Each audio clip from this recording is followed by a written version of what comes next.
Assalamualaikum warahmatullahi wabarakatuh. Judul kali ini adalah dalam tanda kutip dikadalin para ustadz Wahabi. Mungkin demikian kalimat yang pas untuk mengungkapkan dongeng yang sangat populer di kalangan ustadz-ustadz Wahabi, yaitu dongeng tentang penolakan mereka atas penisbatannya sebagai Wahabi. Bagaimana cara mereka menolak penisbatan Wahabi ini? Mereka para ustadz Wahabi seringkali bercerita bahwa menurut mereka istilah Wahabi adalah sebuah istilah penisbatan yang disematkan pada kelompok yang mengikuti faham Abdul Wahhab bin Abdurrahman bin Rustum yang lahir pada abad kedua Hijriah. Mereka berupaya membelokkan sejarah Wahabi ini yang seharusnya dinisbatkan pada Abdullah bin Abdul Wahhab An-Najdi, tapi dengan kebohongan yang masif mereka belokkan sejarah itu dengan menisbatkan Wahabi kepada Abdul Wahhab bin Abdurrahman bin Rustum. Kalau ada pengikutnya yang menyangkal, misalnya mereka mengatakan, "Hei, jangan sembarangan bicara, semua harus ada dasarnya." Jawaban kita adalah, oke, kalau tidak percaya, nanti kita akan buktikan kebohongan mereka semua. Dan ya akhi, julukan Wahabi itu sebetulnya siapa sih? Antum perlu ketahui, kata-kata Wahabi itu sudah muncul sebelum firqah Wahabiyah itu sudah muncul sebelum Syekh Muhammad bin Abdul Wahhab lahir. Karena Syekh Muhammad bin Abdul Wahhab lahir pada 1115 Hijriah. Sementara fatwa tentang firqah Wahabiyah itu sudah ada di abad ke-5 Hijriah, yaitu Ibnu Lakhami, di mana beliau ditanya tentang masjid yang dibangun oleh firqah Wahabiyah. Lalu Ibnu Lakhami mengatakan itu masjid yang harus dihancurkan karena itu masjid dirar. Lalu Wahabiyah yang dimaksud oleh Ibnu Lakhani siapa? Pengikut Abdul Wahhab bin Rustum. Dia yang mendirikan firqah Wahabiyah itu di awal-awal abad kedua Hijriah atau ketiga Hijriah di Maroko. Dan memang pemikirannya hancur. Dia mengkafirkan, menghalalkan darah kaum muslimin. Dia mengatakan sholat Jumat tidak wajib, mengatakan jilbab tidak wajib, dan membatalkan banyak syariat Islam. Makanya para ulama mengkafirkan dia. Iya. Sedangkan Syekh Muhammad bin Abdul Wahhab lahir pada tahun 1115 Hijriah. Madhab beliau apa? Hambali, mengikuti fikihnya dalam fikih Ahmad bin Hambal. Jadi beliau tidak mengatakan saya tidak ikut Imam Ahmad, tidak ikut. Justru imam yang 4 itu diikuti oleh Syekh Muhammad bin Abdul Wahhab. Bahkan beliau menisbatkan diri kepada madhab Imam Ahmad bin Hambal. Madhab Imam Ahmad bin Hambal.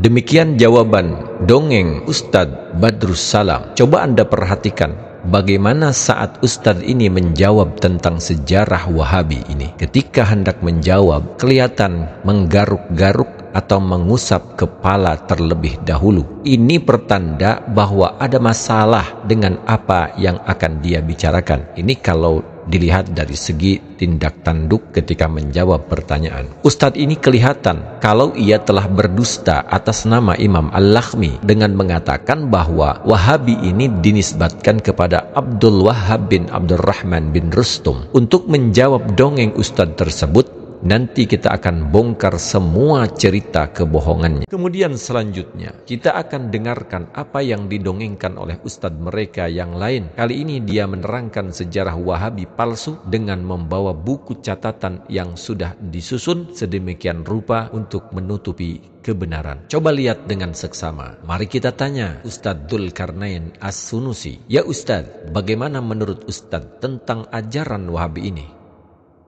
Jadi dahulu itu ada yang dikatakan dengan istilah Al-Wahabiyah, orang-orang Wahabi. Ya. Orang-orang Wahabi nisbat kepada seorang yang bernama Abdul Wahhab bin Abdurrahman bin Rustum.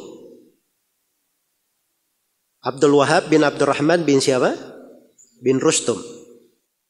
Iya. Dia ini kapan meninggalnya? Iya.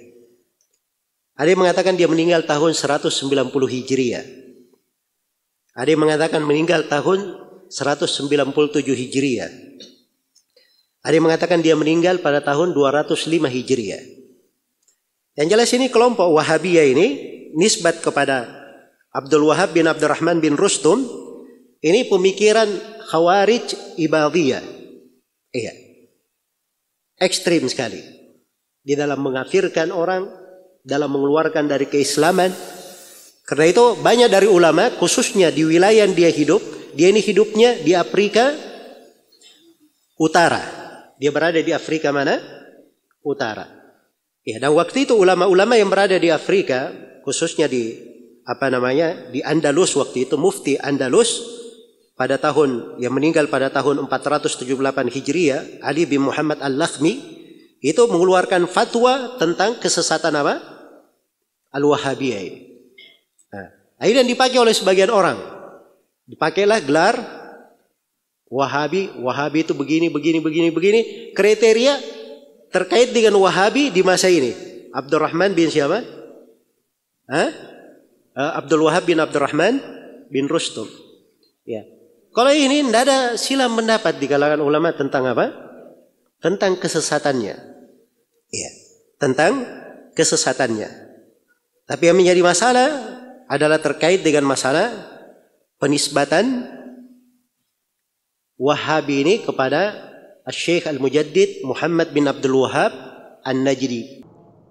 Terima kasih Ustadz Dzulkarnain. Dari video ini kelihatan jelas bahwa mereka benar-benar berupaya untuk membuat cerita kepada pengikutnya agar jangan ada yang percaya kalau nisbat Wahabi disematkan kepada mereka. Mereka berdua mengatakan dengan cerita palsu bahwa penisbatan Wahabi itu disematkan kepada Abdul Wahab bin Abdurrahman bin Rustum yang lahir pada abad kedua Hijriah, yang ditanyakan kepada Al-Lakhmi dalam kitab Al-Mi'yar. Untuk menutupi kebohongan tersebut, mereka masukkan logika berpikir bahwa syekh mereka yaitu Abdullah bin Abdul Wahab An-Najdi lahir pada abad ke-12 Hijriah. Jadi kata mereka, tidak mungkin julukan Wahabi itu disematkan kepada suhu mereka yaitu Abdullah bin Abdul Wahab An-Najdi pada masa Imam Al-Lakhmi, karena masanya terpaut sangat jauh. Dari sini sangat masuk akal. Maka dari itu cerita palsu ini sangat membuat para pengikut mereka percaya sepenuhnya. Kenapa mereka percaya begitu saja? Sebab mereka tidak melihat kepada kitab aslinya yang kebanyakan tertulis dalam bahasa Arab. Ya sangat wajar karena kebanyakan dari pengikut mereka adalah orang-orang awam yang tidak mengerti bahasa Arab dan tidak membaca kitabnya secara langsung. Akhirnya benar-benar tertipu alias dalam tanda kutip dikadalin. Sekarang bagaimana kita menjawab dongeng mereka dan logika yang mereka sampaikan? Pastinya kita akan jawab dengan dalil atau petunjuk serta bukti berupa kitab yang mereka baca sendiri untuk dibuat menjadi dongeng yang beredar. Mari kita buktikan. Setelah kita baca pada kitab yang mereka jadikan rujukan yaitu kitab Al-Mi'yar, ternyata ada tulisan yang sekilas mirip tapi sungguh berbeda jauh. Saat Imam Al-Lakhmi ditanya, ternyata bukan tentang Wahabi, tapi justru ditanya tentang madhab Wahbi.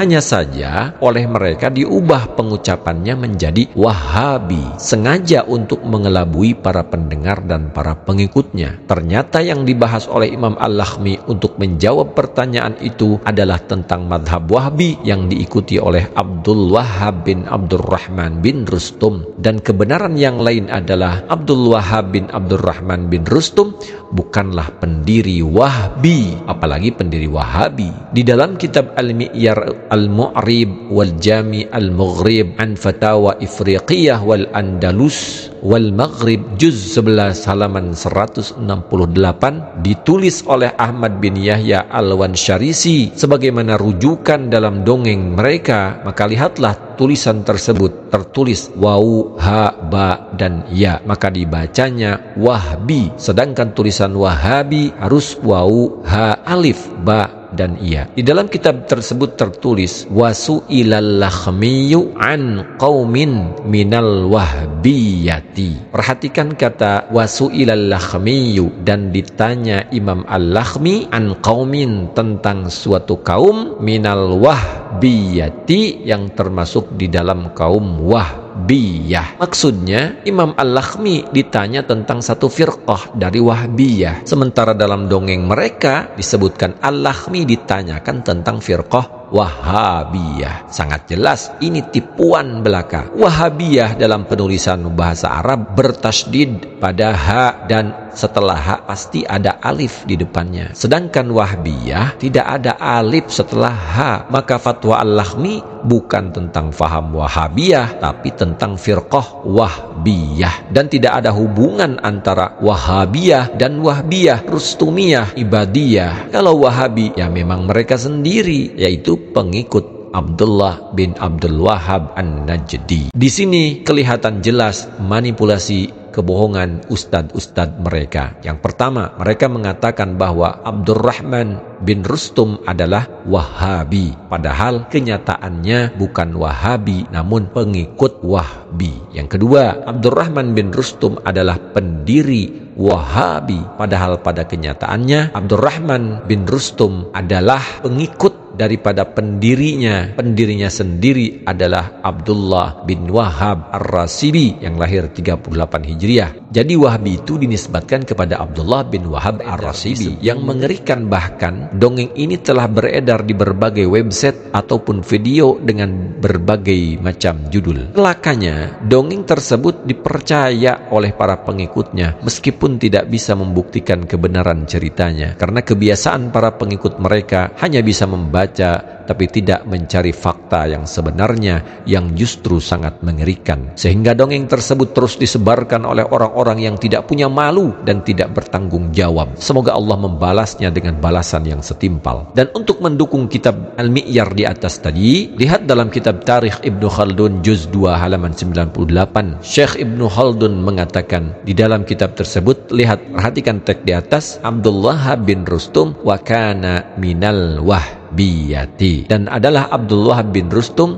sebagian dari Wahbiyah. Dari petikan kalimat di atas jelas sekali bahwa Abdullah bin Rustum bukan pendiri Wahabiyah, bahkan bukan pula pendiri Wahbiyah, melainkan termasuk pengikut Wahbiyah, wa kana minal Wahbiyah. Dan dalam buku seorang sejarawan asal Prancis, sebagaimana rujukan dalam dongeng itu pula, yaitu Al-Firaq fi Shimal Afriqiya, yang ditulis oleh Al-Faradbil 1364 Hijriah 1945 Masehi. Lihatlah penyimpangan cerita itu dengan apa yang tersebut dalam buku rujukannya. Ini tulisan Al-Faradbil dalam bukunya, wa qad summu aidan al-wahbiyina nisbatan ila Abdullah bin Wahb Ar-Rasibi, dan sungguh mereka dinamakan Wahbiyin karena dinisbatkan kepada Abdullah bin Wahbi Ar-Rasibi yang dituduh sebagai Khawarij. Ternyata dalam buku Al-Faradbil juga tertulis Wahbiyin, bukan Wahabiyin, dan dengan sharih disebutkan nisbahnya Wahbiyah atau Wahbiyin, bukan nisbah kepada Abdul Wahhab bin Abdurrahman bin Rustum sebagaimana dalam dongeng-dongeng mereka. Akan tetapi Wahbiyah itu nisbah kepada Abdullah bin Wahhab Ar-Rasibi atau Abdullah bin Wahbi Ar-Rasibi. Semakin terang benderang upaya makar para syekh salafi Wahabi hendak memutarbalikan fakta. Sungguh tipuan yang hampir sempurna. Banyak trik yang telah mereka susupi dalam kitab, buku, situs, dan blog mereka, dan para pengikut mereka tidak pernah mempertanyakan atau membuktikan kebenarannya. Sikap para pengikut mereka yang hanya bisa taklid buta semakin mendukung para syekh akan terus mempertahankan taktik ini. Semoga membuka mata para pecinta dongeng itu. Dan perhatikan juga nama-nama kitab mazhab Wahbiyah ini. Ada kitab namanya Talkhisu Aqaidil Wahbiyati fi Nuktati Tauhidi Khaliqil Bariyati. Ada kitab lagi yang namanya Al-Aqidatul Wahbiyah, dan ada kitab lagi Daf'u Syubahil Batili Anil Ibadiyatil Wahbiyah. Semua tertulis Wahbiyah, tidak ada alif setelah ha,